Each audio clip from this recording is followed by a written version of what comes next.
प्यारे विद्यार्थियों, आज हम पढ़ेंगे ठोस द्रव विलयन। जिस तरह से पीछे पढ़ा था गैस द्रव विलयन और द्रव द्रव विलयन, ठोस द्रव विलयन पर भी राउल्ट का नियम लागू होता है, द्रव द्रव विलयन पर भी राउल्ट का नियम लागू होता है। और जो गैस द्रव विलयन है उस पर हेनरी का नियम लागू होता है। उस पर किसका नियम लागू होता है? हेनरी का नियम। अब देखो, आज का टॉपिक हम पढ़ने जा रहे हैं ठोस द्रव विलयन। ठोस द्रव विलयन, देखो ठोस द्रव विलयन में क्या होता है। जो ठोस होता है वो अवाष्पशील घटक के रूप में होता है, अवाष्पशील घटक के रूप में। और जो द्रव होता है वो वाष्पशील घटक के रूप में होता है, वाष्पशील घटक के रूप में। यानी जो यहां अवाष्पशील घटक है वो होगा विलेय, और जो वाष्पशील घटक है वो होगा विलायक। वो कौन होगा? कि ठोस द्रव जो विलयन होता है उसमें ठोस होता है अवाष्पशील घटक, तथा जो द्रव होता है वो वाष्पशील घटक के रूप में होता है। यानी वाष्पशील घटक का काम करेगा विलायक और अवाष्पशील घटक का काम करेगा विलेय। ठीक, अब देखो हम क्या कहेंगे कि जब ये अवाष्पशील विलेय है, अवाष्पशील विलेय बोल सकते हैं, जब अवाष्पशील विलेय को शुद्ध विलायक में घोला जाता है, शुद्ध विलायक में घोला जाता है, प्लस लगा दे तो घोलने का हो गया, घोला जाता है। देखो जब इसको शुद्ध विलायक में घोलेंगे तो क्या होगा। ये जैसे मान लो एक पात्र है और पात्र के अंदर भरा हुआ है शुद्ध विलायक। क्या भरा हुआ है? शुद्ध विलायक। इस पात्र में शुद्ध विलायक भरा हुआ है।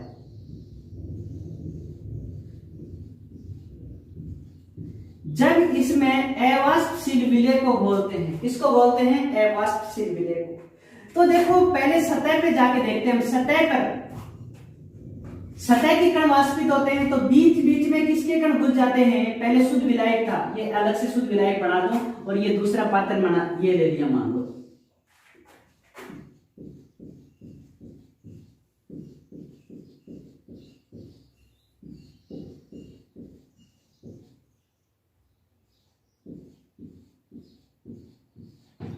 ये ले।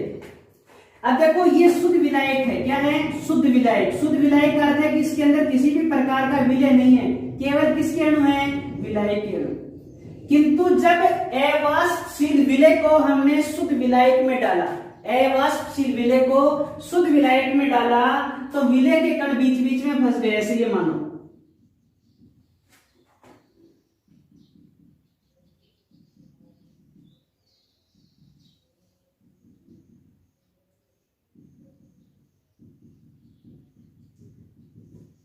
पहले सारे के सारे जो कण थे या अणु थे वो किसके थे? विलायक के थे। अब बीच बीच में विलेय के कण आ गए, यानी विलेय तथा विलायक दोनों के कण मौजूद हैं। ये क्या है? विलयन है। अब हम सतह को लेके चलते हैं। सतह पर पहले विलायक के कितने कण थे? पहले 6 कण थे। अब देखो बीच में विलेय के कण फंस गए तो और कण तो नीचे चले गए, यानी सतह पर जो कणों की संख्या बची विलायक की, टोटल कणों की संख्या तो 6 है, विलायक कणों की संख्या कितनी बची? 4। यानी पृष्ठीय क्षेत्रफल में क्या आ जाती है? कमी। क्योंकि सबसे पहले क्या होता है? पृष्ठ के कण वाष्पशील होते हैं। तो हम क्या कह सकते हैं कि जब अवाष्पशील विलेय को शुद्ध विलायक में घोला जाता है तो पृष्ठीय क्षेत्रफल कम होने से वाष्प दाब घट जाता है। क्योंकि वाष्प विलायक क्या है? वाष्पशील। विलायक कम हो गया तो वाष्पशील घटक की मात्रा क्या होगी? सतह पे कम होगी, यानी वाष्प कम बनेगी। वाष्प कम बनेगी तो वाष्प दाब क्या होगा? कम हो जाएगा। यानी हम क्या कह सकते हैं कि जब अवाष्पशील विलेय को शुद्ध विलायक में घोलते हैं तो विलायक का पृष्ठीय क्षेत्रफल घटने से वाष्प दाब कम हो जाता है। एक देखो यहां पर क्वेश्चन क्या करता है, एक क्वेश्चन ये करता है कि जो शुद्ध विलायक है, शुद्ध विलायक का वाष्प दाब होता है वो अधिक होता है, और विलयन का जो वाष्प दाब होता है वो क्या होता है, कम होता है। यानी क्वेश्चन ये आता है कि विलयन का वाष्प दाब हमेशा शुद्ध विलायक से कम होता है, या क्वेश्चन ये करे कि शक्कर के घोल का वाष्प दाब हमेशा पानी से कम होता है। बातें की, यानी विलयन का वाष्प दाब कम होगा और शुद्ध विलायक का क्या होगा, अधिक होगा। इसका आंसर देखो हम कैसे दें। देखो ये तो सीधा आंसर का पृष्ठीय क्षेत्रफल में करने वाला है, किंतु हम एक इकाई क्षेत्रफल लेके चलते हैं। जैसे इतना क्षेत्रफल इकाई क्षेत्रफल है, ये इतना क्षेत्रफल हमने क्या मान लिया, इकाई क्षेत्रफल मान लिया, ये कणी साइड। अब इसमें कणों की संख्या, अब देखो कणों की संख्या 12 है। कितनी है, कणों की संख्या 12, और विलय को घोलने के बाद ये इकाई क्षेत्रफल ये रहना है। अब देखो कणों की संख्या तो 12 है, किंतु विलायक कणों की संख्या जिनकी वाष्प बन रही है उनकी देखो 1 2 3 4 5 6 7, यानी कितनी है, 7 कण है, और पहले कितने थे, 12। तो आंसर क्या होगा कि विलयन के इकाई क्षेत्रफल में, ये क्या है, विलयन, विलयन के इकाई क्षेत्रफल में विलायक अणुओं की संख्या हमेशा शुद्ध विलायक से कम होती है। क्या आंसर देंगे, विलयन के इकाई क्षेत्रफल में विलायक अणुओं की संख्या हमेशा शुद्ध विलायक से कम होती है। इसी कारण विलयन का वाष्प दाब हमेशा शुद्ध विलायक से क्या आता है, कम। क्या हुआ देखो कि विलयन के इकाई क्षेत्रफल में विलायक अणुओं की संख्या हमेशा शुद्ध विलायक से क्या होती है, कम होती है। इसी कारण विलयन का वाष्प दाब हमेशा कम आता है और विलायक का क्या होता है। अब देखो हम सबसे पहले भी बता चुके थे कि इसमें वाष्पशील घटक कौन है, विलायक। विलायक बड़ा है तो यहां हम पीए मान के चलते हैं, तो पीए समानुपाती अक्ष है, क्योंकि राउट का नियम क्या कहता है कि विलयन के वाष्पशील घटक का वाष्प दाब उसके मोल अंश के समानुपाती होता है। क्या कह रहा है राउट का नियम, वाष्पशील घटक का वाष्प दाब उसके मोल अंश के समानुपाती होता है। वाष्पशील घटक अब की बार कौन है, ए, यानी विलायक को ए मानते हैं और विलय को बी मानते हैं, तो पीए समानुपाती अक्ष। ठीक है, इसको हटाएंगे समानुपाती इस तरह, तो ऐसे ले सकते हैं पी नोट ए अक्ष।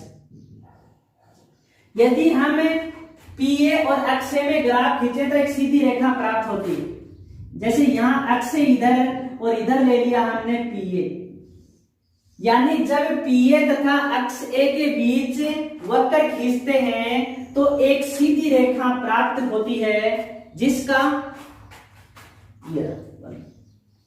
यह कि जब पीए तथा अक्ष ए में वक्र खींचते हैं तो एक सीधी रेखा प्राप्त होती है। ये 2-4 लाइन है। एक क्वेश्चन बनता है इंपोर्टेंट यहां कि विलयन का वाष्प दाब हमेशा शुद्ध विलायक से कम होता है। ठीक है, अब आगे चलते हैं। आगे हम चलते हैं आदर्श तथा अनादर्श विलयन। किस पर चलते हैं, आदर्श तथा अनादर्श विलयन पर चलते हैं। आदर्श तथा अनादर्श विलयन के बारे में देखो, आदर्श और अनादर्श विलयन के। आदर्श विलयन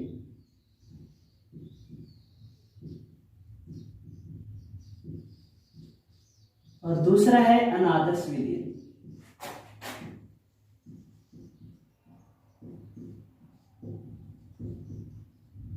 आदर्श विलयन तथा अनादर्श विलयन पर हम चलते हैं। देखो आदर्श विलयन क्या होता है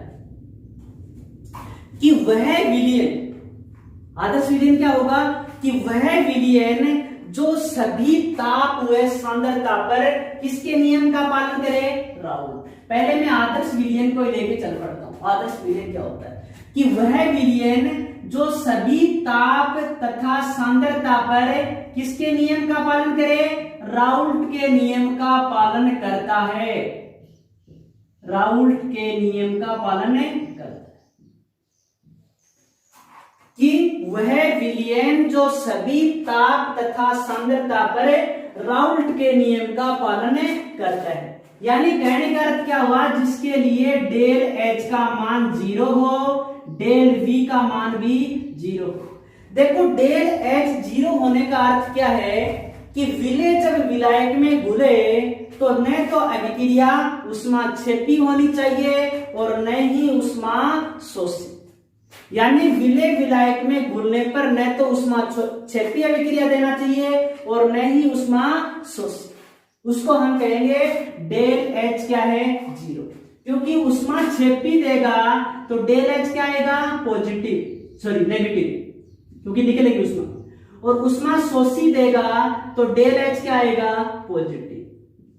किंतु आदर्श विलयन के लिए डेल एच का मान पॉजिटिव नेगेटिव नहीं होता है, डेल एच का मान क्या होता है? 0। यानी विलय विलायक में घुलने पर न तो अभिक्रिया ऊष्माक्षेपी होगी तथा न ही अभिक्रिया ऊष्मा शोषी होगी। अब देखो डेल वी का मान 0 होगा। इसका अर्थ क्या होगा कि विलय विलायक में जब घुलेगा तो न तो आयतन घटेगा। आपको पता है विलय विलायक में घुलेगा तो या तो वियोजन होता है या क्या होता है? सैगुण। वियोजन होता है तो कण बढ़ते हैं, वियोजन होता है तो क्या होते हैं? कण बढ़ते हैं। कणों की संख्या में क्या होती है? वृद्धि। वियोजन होता है तो कणों की संख्या में क्या होती है? वृद्धि होती है। कणों की संख्या बढ़ेगी तो आयतन बढ़ेगा और सैगुणन में कणों की संख्या क्या होती है? घटती है। कणों की संख्या घटेगी तो आयतन भी घटेगा। किंतु जो विलयन राउल्ट के नियम का पालन करता है उसका आयतन न तो घटेगा और न ही बढ़ेगा। यानी डेल एच और डेल वी का मान 0 होगा। दूसरे शब्दों में हम ये कह सकते हैं कि पी होगा वो पी नोट ए अक्ष ए के बराबर होगा और पीपी होगा वो पी नोट बी अक्ष बी के बराबर होगा और टोटल जो पी होगा वो पी ए प्लस पीबी के बराबर होगा। यानी इनका जो वाष्प दाब है वो राउल्ट के नियम के क्या होता है? समान होता है। इनका वाष्प दाब राउल्ट के नियम के क्या होता है? समान होता है। ये बात ध्यान रखिए, इनका वाष्प दाब राउल्ट के नियम के क्या होता है? समान। ठीक है। अब देखो पहले परिभाषा आ गई कि आदर्श विलयन क्या है? कि वह विलयन जिसका जो क्या करे? राउल्ट के नियम का पालन। कि वह विलयन जो सभी ताप तथा सांद्रता पर राउल्ट के नियम का पालन करता है आदर्श विलयन कहलाता है। जिसके लिए डेल एच तथा डेल वी का मान क्या हो? 0। यानी इनका जो वाष्प दाब होता है वो राउल्ट के नियम के क्या होता है? समान होता है। ये प्रोसीजर है, राउल्ट के नियम यही आई थी। ये अब जिक्र करने का जरूरत नहीं है, तो एक उदाहरण के तौर पे बताया था कि पॉजिटिव नेगेटिव नहीं होता, ऐसे नहीं लिखेंगे कि 0 होता है। 0 होता है इसका अर्थ क्या है? तो पॉजिटिव और नेगेटिव। ठीक है। ये आदर्श विलयन हुआ। देखो आदर्श विलयन की शर्तें पूछ लेता है। एक दो शर्तों में क्या है कि आदर्श विलयन होता है वो तनु होता है। तनु विलयन है वही आदर्श विलयन की भांति व्यवहार करेगा। तो थोड़ा सा शर्तों के बारे में देख लेते हैं, क्या शर्तें होनी चाहिए। वैसे जनरली इस रूप में बता दिया आपको सारी बातें इसी में, किंतु फिर भी देख लो अलग से शर्तें कि विलयन कैसा होना चाहिए? तनु होना चाहिए। पहली शर्त तो यह है कि विलयन कैसा होना चाहिए? तनु। दूसरी शर्त यह है कि विलय विलायक में घुलने पर न तो ऊष्माक्षेपीय विक्रिया देना चाहिए और न ही ऊष्मा शोषी। न तो ऊष्माक्षेपीय विक्रिया हो और न ही ऊष्मा शोषी विक्रिया हो। आयतन न तो बढ़े और आयतन नहीं घटना चाहिए। यानी विलय जब विलायक में घुलेगा तो न तो सैगुणन होना चाहिए और न ही वियोजन होना चाहिए। क्योंकि सैगुणन होगा तो आयतन घटेगा, वियोजन होगा तो आयतन। ठीक है। अगली शर्त क्या है? देखो एक शर्त ध्यान रखनी। ए क्या है? विलायक है। तो ए के बीच में जो आकर्षण है वो विलायक के कणों के बीच का आकर्षण है और जो बी जो आकर्षण है वो विले विले कणों के बीच का आकर्षण है। इसका मान AB आकर्षण के बराबर होना चाहिए। यानी विलय के कणों के बीच में कितना आकर्षण है, विलायक कणों के बीच में कितना आकर्षण है, वही आकर्षण किसके बीच में रहना चाहिए, विलय तथा विलायक के बीच में। यानी ये विलायक विलायक का आकर्षण, ये विलय विलय का आकर्षण और ये विलय तथा विलायक का आकर्षण। यानी विलय विलय का जो आकर्षण है तथा विलायक विलायक का जो आकर्षण है, उन दोनों को जब हम जोड़ लेंगे, उनका आपस में कितना आकर्षण हो, उसका मान क्या हो, बराबर।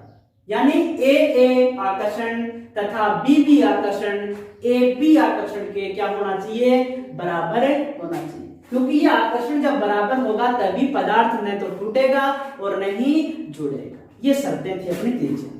विलयन तनु होना चाहिए, अभिक्रिया न तो उष्माक्षेपी होनी चाहिए, नहीं शोषी, विलय विलायक में घुलने पर न तो आयतन बढ़ना चाहिए और नहीं आयतन घटना चाहिए। ए और बी आकर्षण AB आकर्षण के बराबर होना चाहिए।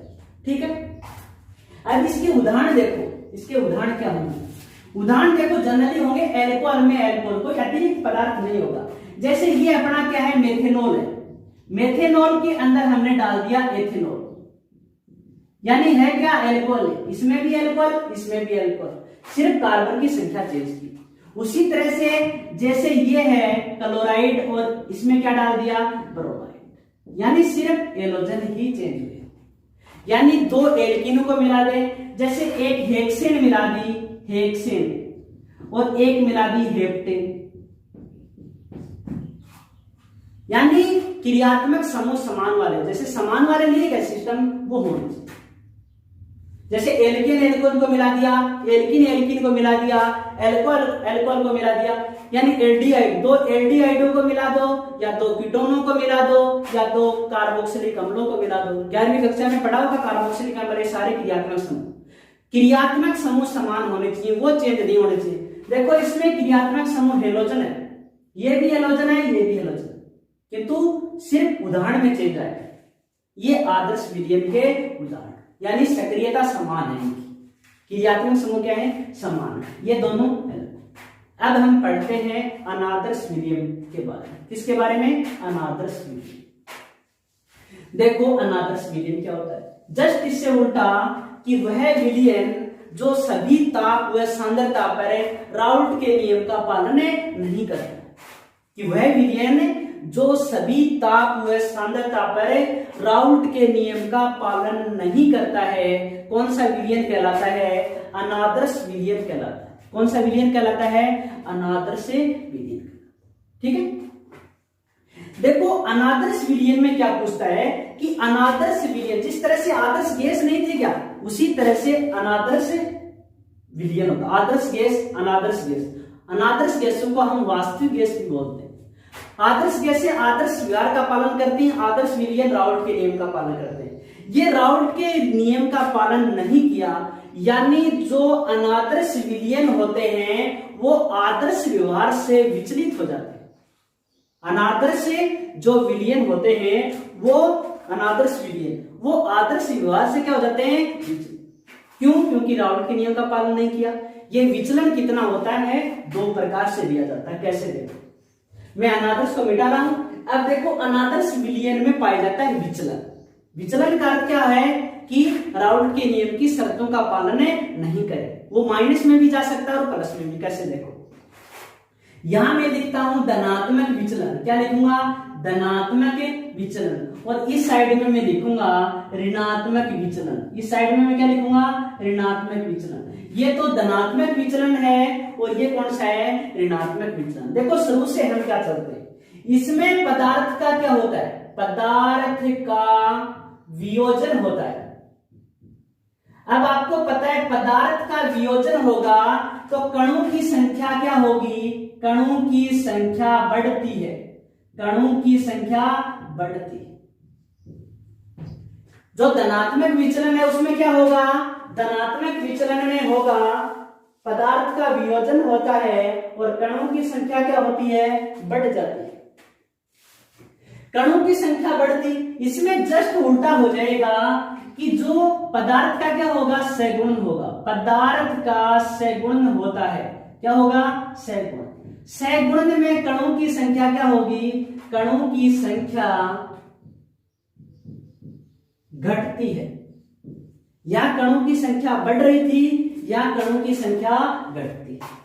अब देखो इनका जो वाष्प दाब होता है, क्या होता है, वाष्प दाब होता है, वो राउल्ट के नियम से क्या होता है, राउल्ट के नियम से अधिक आता है। कैसा आता है, अधिक। और इनका क्या आता है, कम आता है। इनका जो वाष्प दाब होता है वो राउल्ट के नियम से क्या आता है, कम आता है, और इनका जो वाष्प दाब है वो राउल्ट के नियम से क्या आता है, अधिक आता है। देखो इसका कम आ रहा है और इसका अधिक आ रहा है। कैसे, देखो जो P है, PA बराबर होगा P नोट A अक्ष से। ये बात तो कौन कहता है, ये बात है राउल्ट कह रहा है। कौन कह रहा है, राउल्ट। किंतु ये राउल्ट के नियम से क्या है, ज्यादा है, तो बराबर नहीं होकर के किसका निशान आ जाएगा, अधिक का। उसी तरह से राउल्ट कहता है PB बराबर क्या था, P नोट B अक्ष B। ये राउल्ट के नियम से ज्यादा जा रहा है तो अधिक आ गया। PT का मान था PT बराबर PA प्लस PB, ये मान भी क्या होगा, ज्यादा। यानी इनका वाष्प दाब राउल्ट के नियम से क्या होता है, अधिक होता है। ठीक है, इनका क्या हो जाएगा, कम। ये निशान चेंज हो जाएगा, PA बराबर होगा P नोट A अक्ष, यानी ये ज्यादा होगा। PB P नोट B अक्ष B, और PT बराबर होगा PA प्लस PB। ठीक, यानी इनका वाष्प दाब राउल्ट के नियम से ज्यादा यानी धनात्मक, और इनका राउल्ट के नियम से कम यानी ऋणात्मक। अब जिक्र उन्हीं का आएगा जो हम आदर्श में कर रहे थे। ये आ गया, दो शर्त हो गई इनकी, इसमें वियोजन, इधर वाले में सगुणन। इसका वाष्प दाब राउल्ट के नियम के बराबर, इनका राउल्ट के नियम से ज्यादा, इनका वाष्प दाब राउल्ट के नियम से कम। ठीक है, अब देखो हम किस पर चलते हैं, वही डेल एच पे चलते हैं। आपको पता है पदार्थ का वियोजन होता है तो अभिक्रिया कौन सी होती है, उष्मा शोषी होती है। उष्मा शोषी है तो डेल एच क्या होता है, पॉजिटिव होता है। उष्मा कौन सी अभिक्रिया होगी, उष्मा शोषी। यहां कौन सी अभिक्रिया होगी, उष्मा क्षेपी अभिक्रिया होगी। यानी डेल एच का मान यहां नेगेटिव आएगा और यहां डेल एच का मान क्या आएगा, पॉजिटिव, यानी जीरो नहीं होगा। धनात्मक में पॉजिटिव और ऋणात्मक में नेगेटिव। नेगेटिव होने का अर्थ है अभिक्रिया उष्माक्षेपी होगी, और पॉजिटिव होने का अर्थ है अभिक्रिया उष्माशोषी। आयतन भी बढ़ेगा, आयतन क्या होगा, बढ़ेगा। आपको पता है वियोजन से कण बढ़ेंगे तो आयतन बढ़ेगा। इसमें क्या हो रहा था, सगुणन, यानी डेल बी का मान क्या आएगा, नेगेटिव आएगा। नेगेटिव क्यों आएगा, क्योंकि सगुणन में कण पास पास आएंगे, कण जुड़ेंगे तो जगह कम गिरेगी तो आयतन में क्या आएगी, गिरावट आएगी। ठीक है, अब एक लास्ट बचा अपना, इसमें जो ए आकर्षण है और बी आकर्षण है वो देखो ज्यादा होगा, और ए बी आकर्षण क्या होगा, कम होगा। यानी दोनों को जोड़ने का जो आकर्षण है वो इन अकेलों से क्या होगा, कम होगा। क्यों, आपको पता है कोई चीज आपस में जुड़ना चाहती है तो वो क्या होगी, जो टूट रही है। ये मान लो कि जिन व्यक्तियों में आपसी झगड़े होते हैं वो दूसरे से जुड़ने में क्या होते हैं, कठिनाई आती है उनमें। वो किसी से, क्योंकि जो खुद ही लट बचावा है वो दूसरों से कैसे प्रेम कर पाएंगे। ठीक है, तो क्या होता है, जो खुद टूटने की प्रवृत्ति रखते हैं यानी वियोजित हो रहे हैं, खुद क्या हो रहे हैं, वियोजित। जो खुद वियोजित हो रहे हैं यानी टूटने की प्रवृत्ति रख रहे हैं, तो उनके खुद का आकर्षण क्या है, बीच का आकर्षण। यानी ये अपने मनमोजी है, यहाँ पर खुद का आकर्षण क्या है, ज्यादा है इनका खुद का आकर्षण। किंतु दूसरे से जो खुद बंधे हुए हैं, आपस में जो खुद आकर्षित रहते हैं वो दूसरे से, तब टूटने की प्रवृत्ति होगी। क्योंकि जुड़ेगा कब, देखो ये हाथ अपने में अलग में समझ रखे और ये आपस में जुड़े, यानी अंगुलियां मान लो, ये अंगुलियां हैं आपस में, ए टाइप की, और ये अंगुलियां ये सारी बी टाइप, ये आपस में बंधी हुई है, और ये बी टाइप की आपस में बंधी। अब बताओ वियोजन की प्रकृति क्या है, वियोजन की, तो इसका आकर्षण अलग और इसका आकर्षण, ये आपस में बंध गई, ये बंध गई और ये बंध गई, यानी ये ए वाली बंध गई और ये बी वाली बंध गई। अब बंध गई तो बताओ आपस में जुड़ेंगे क्या, नहीं जुड़ पाएंगे। जुड़ेंगे कैसे, जुड़ेंगे बताओ, क्योंकि फंसने के लिए जगह ही नहीं बची, फंसेंगे कैसे। यानी ए आकर्षण और बी आकर्षण क्या है, ज्यादा है, और ए बी आकर्षण है क्या हो गया, कम। ये आकर्षण कम हो गया। ये कौन सा आकर्षण है, ए बी आकर्षण। इसमें क्या होता है, सगुण होता है, जुड़ेगा। तो ये जो ए बी वाला आकर्षण है वो क्या है, ज्यादा है। ए बी वाला आकर्षण क्या है, ज्यादा है, और ए और ये बी आकर्षण है ये क्या है, कम है। यानी इनमें क्या होगा कि जो ए और बी जो आकर्षण है वो ए बी आकर्षण से क्या होगा, कम। यानी ये आकर्षण ज्यादा, सगुण होगा तो ये आकर्षण जुड़ने का भी, और ये आकर्षण ज्यादा किसमें, ऋणात्मक विचलन में, और इनमें ये आकर्षण ज्यादा। कौन सा आकर्षण ज्यादा है, ये खुद वाला। यानी खुद वाला आकर्षण तो अलग अलग रहेंगे, पहले से टूटे हुए देखो अलग से हो गए और ऐसे जुड़ जाए। ठीक है, अब देखो उदाहरण देखो, इनके उदाहरणों पे हम चलते हैं। अब परीक्षा में पूछ लेता है धनात्मक विचलन दर्शाने वाले दो विलयनों के उदाहरण। देखो जनरली वे में एक तो उदाहरण ये जरूर याद रखना है कि एथेनॉल है, एथेनॉल के अंदर पानी डाल दो, क्या डाल दो, एथेनॉल। या एथेनॉल के अंदर एसीटोन भी डालते हैं, देखो एथेनॉल के अंदर एसीटोन, एथेनॉल के अंदर पानी, एथेनॉल के अंदर एसीटोन के अलावा हम एक कभी कभी एनिलीन भी डाल सकते हैं, किंतु ज्यादा उदाहरण याद रखोगे तो कंफ्यूज होगे। यानी जनरली ये याद रखो कि एथेनॉल में एसीटोन तथा एल्कोहल में पानी, कोई भी एल्कोहल ले लो, जैसे ले लिया CH3OH से H2, दो उदाहरण जनरली याद रखो। एल्कोहल में पानी, तो ये भी एल्कोहल है और ये भी एल्कोहल है, एल्कोहल में पानी, और यहाँ एथेनॉल प्लस एसीटोन। ये आपकी बुक का उदाहरण मेन इंपॉर्टेंट है, तो ये याद रखना। और दो पूछे तो दूसरा उदाहरण क्या बनाओगे, एथेनॉल प्लस जल और मेथेनॉल प्लस जल। इधर देखो, इधर जो फिनोल होता है, फिनोल के अंदर एनिलीन डाल दो, फिनोल के अंदर क्या डाल दो, एनिलीन। फिनोल के अंदर एनिलीन ऋणात्मक विचलन का उदाहरण है, ये प्रैक्टिकल से पता चलता है। और अम्ल के अंदर पानी, जैसे HCl में पानी मिला दिया, H2SO4 में पानी मिला दिया, ये किसके उदाहरण आएंगे, ऋणात्मक विचलन। ठीक है, धनात्मक विचलन में एल्कोहल में पानी तो धनात्मक विचलन, अम्ल में पानी तो किसका, ऋणात्मक विचलन। एक उदाहरण ये याद रख लो, एथेनॉल में एसीटोन क्या है, धनात्मक। एथेनॉल में एसीटोन क्या, एथेनॉल में एसीटोन क्या होगा, धनात्मक विचलन, और फिनोल में एनिलीन कौन सा होगा, ऋणात्मक विचलन।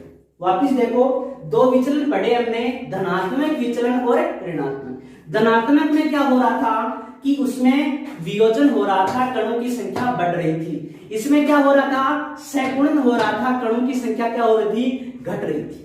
इनमें क्या था, इनका वाष्प दाब था वो राउल्ट के नियम से ज्यादा था, इनका वाष्प दाब है वो राउल्ट के नियम से क्या है, कम है। अब देखो इनमें डेल H का मान क्या है, पॉजिटिव है, क्यों, अभिक्रिया उष्मा शोषित। इसमें डेल H का मान क्या है, नेगेटिव, क्यों, क्योंकि अभिक्रिया कौन सी है, उष्मा क्षेत्र। इनमें वियोजन होने से आयतन क्या होता है, बढ़ता है, आयतन क्या होता है, बढ़ता है, इस यानी डेल V का मान पॉजिटिव। इसमें आयतन घटता है, यानी डेल V का मान क्या होता है, नेगेटिव होता है। ए के बारे में बताया था, ए और बी आकर्षण इसमें ज्यादा होता है और इसमें ए आकर्षण ज्यादा होता है। ठीक है, उदाहरण बता दिए, एल्कोहल में पानी और अम्ल में पानी, अम्ल में पानी ऋणात्मक और एल्कोहल में पानी धनात्मक। अब देखो एथेनॉल प्लस एसीटोन धनात्मक और फिनोल प्लस एनिलीन कौन सा है, ऋणात्मक विचलन का उदाहरण। फिनोल प्लस एनिलीन ऋणात्मक विचलन और एल्कोहल यानी एथेनॉल प्लस एसीटोन कौन सा है, धनात्मक। अब ग्राफ देख लो, राउल्ट के नियम का ग्राफ तो हमने पढ़ा ही था, राउल्ट के नियम का ग्राफ हमने पीछे पढ़ा था। क्या पढ़ा था, राउल्ट के नियम का ग्राफ कैसा था, देखो ऐसे था, ये ग्राफ हमने पीछे पढ़ा था, बताया भी था आपको। यहां क्या था, P नोट A, यहां P नोट B, यहां क्या था, यहां XA 1 था, सॉरी 0, और यहां XA क्या था, 1 था। यहां XB क्या था, A 0, और यहां XB कितना था, 1। यानी इधर तो मोल भिन्न थी, इस साइड में क्या चलेगी, मोल भिन्न, और इस साइड में क्या चलेगा, वाष्प दाब। ये ग्राफ तो पीछे था। अब देखो ये तो राउल्ट के नियम का पालन करने वाला ग्राफ है। ये ग्राफ कौन सा है? राउल्ट के नियम का पालन करता है। राउल्ट के नियम का आदर्श विलयन का ग्राफ है। अनादर्श विलयन का ग्राफ कैसा होगा? यदि धनात्मक है तो ऊपर की साइड में चलेंगे, ऐसे आ जाएगा। यानी जहां क्या लिख रहे थे, पीटी बराबर पीए प्लस पीबी, तो यहां पीटी बराबर क्या होगा? ये आ जाएगा पीए प्लस पी। यहां क्या लिखेंगे? देखो पी नोट पीए बराबर पी नोट ए एक्स ए बराबर था, तो यहां ज्यादा हो गया तो ज्यादा लिखा। यहां क्या था? पीबी बराबर P not B X B था, तो ये ज्यादा है। ऋणात्मक में क्या आएगा? ये निशान इधर लग जाएगा, ग्राफ सेम का सेम रहेगा। यानी आपने राउल्ट के नियम का ग्राफ देख लिया, ये राउल्ट के नियम का पहले था। अब ऊपर की तरफ लाइन ले जाएंगे तो ज्यादा कर दो, देखो इधर निशान कर दो, और कम कर रहे हैं तो इधर निशान। यानी राउल्ट के नियम से ये धनात्मक विचलन वो ऋणात्मक दर्शाएगा इधर, और बराबर आ जाएगा तो आदर्श विलयन। ये तीन ग्राफ हुए। आज हमने क्या क्या पढ़ा? ठोस द्रव विलयन पढ़ा, उसमें एक क्वेश्चन आया शुद्ध विलायक की अपेक्षा विलयन का वास्तव क्या होता है? कम होता है, एक ये क्वेश्चन आया था। फिर उसमें क्या पढ़ा? हमने एक ग्राफ पढ़ा था। फिर आदर्श और अनादर्श के बारे में पढ़ा, आदर्श विलयन की शर्तें पढ़ी थी। आदर्श विलयन से फिर हम अनादर्श विलयन की ओर चले थे। अनादर्श विलयन होता है, उसमें दो प्रकार के विचलन, धनात्मक और ऋणात्मक, जिसके बारे में हमने अध्ययन। फिर भी कोई प्रॉब्लम हो तो तब पाठ पूरा होगा, उसके लास्ट में आपको हर समस्याओं का समाधान मिलेगा। किंतु आप जो भी समस्या आ रही है वो कमेंट बॉक्स में या व्हाट्सएप ग्रुप पर मैसेज भेज करके उसका जवाब लेते रहिए, क्योंकि यदि आप हमें समस्याओं से अवगत कराओगे तभी मैं लास्ट में वीडियो बना पाऊंगा। क्योंकि वीडियो तभी बनेगा आपकी क्या क्या समस्याएं आ रही हैं, जो भी समस्याएं आपकी आ रही हैं उनका पाठ के लास्ट में मैं वीडियो बनाता हूं।